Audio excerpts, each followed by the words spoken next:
Congress committee ପକ୍ଷରୁ ସମ୍ବିଧାନ ବଞ୍ଚାଅ ସମାବେଶ ଅନୁଷ୍ଠିତ।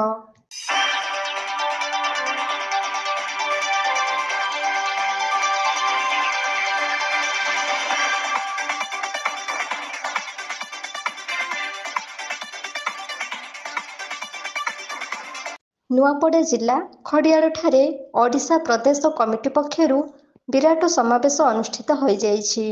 ପ୍ରଦେଶ କଂଗ୍ରେସ କମିଟିର ଆହ୍ୱାନ କ୍ରମେ ନୂଆପଡ଼ା ଜିଲ୍ଲା କଂଗ୍ରେସ କମିଟି ପକ୍ଷରୁ ଏହି ବିଶାଳ ସମାବେଶର ଆୟୋଜନ କରାଯାଇଥିଲା।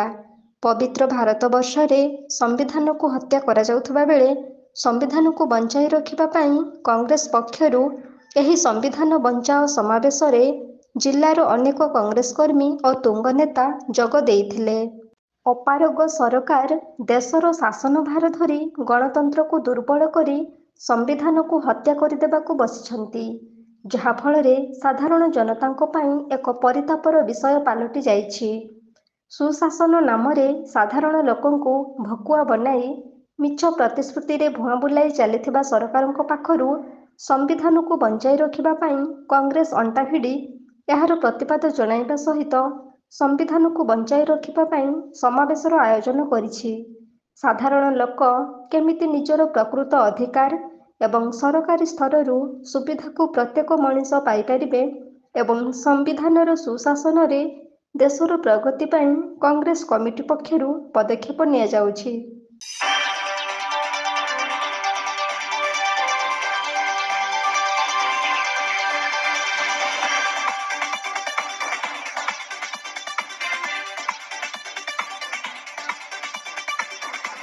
କଂଗ୍ରେସର ଏହି ବିଶାଳ ସମ୍ବିଧାନ ବଞ୍ଚାଅ ସମାବେଶରେ ଖଡ଼ିଆଳ ଠାକୁରାଣୀ ମନ୍ଦିର ପରିସରରୁ ଏକ ବିରାଟ ଶୋଭାଯାତ୍ରାର ଆୟୋଜନ କରାଯାଇଥିଲା। ଠାକୁରାଣୀ ମନ୍ଦିର ପରିସରରୁ ଏକ ବିରାଟ ଶୋଭାଯାତ୍ରାରେ ବାହାରି ଖଡ଼ିଆଳ ନଗର ପରିକ୍ରମା କରି ଅଗ୍ରସେନ ଧର୍ମଶାଳା ପ୍ରାଙ୍ଗଣକୁ ପ୍ରବେଶ କରିଥିଲେ। ଏହି ସମାବେଶରେ ଖଡ଼ିଆଳ କଂଗ୍ରେସ ନେତା କମଲ ଚରଣ ତାଣ୍ଡିଙ୍କ ନେତୃତ୍ୱରେ ସମ୍ବିଧାନ ବଞ୍ଚାଅ ସମାବେଶର ଏକ ସଭାକାର୍ଯ୍ୟ ଅନୁଷ୍ଠିତ ହୋଇଥିଲା।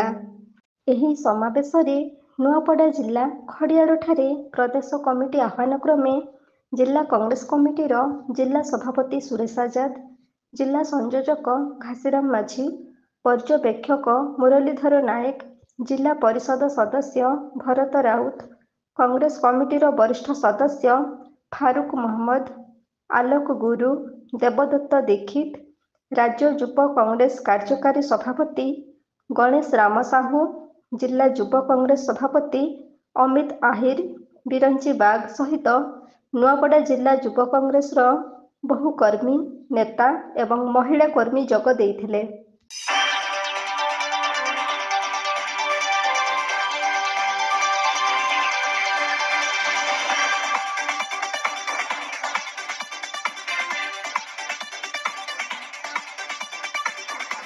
ନୂଆପଡ଼ାରୁ ଲୋକନାଥ ପଟେଲଙ୍କ ରିପୋର୍ଟ, এবি ନ୍ୟୁଜ।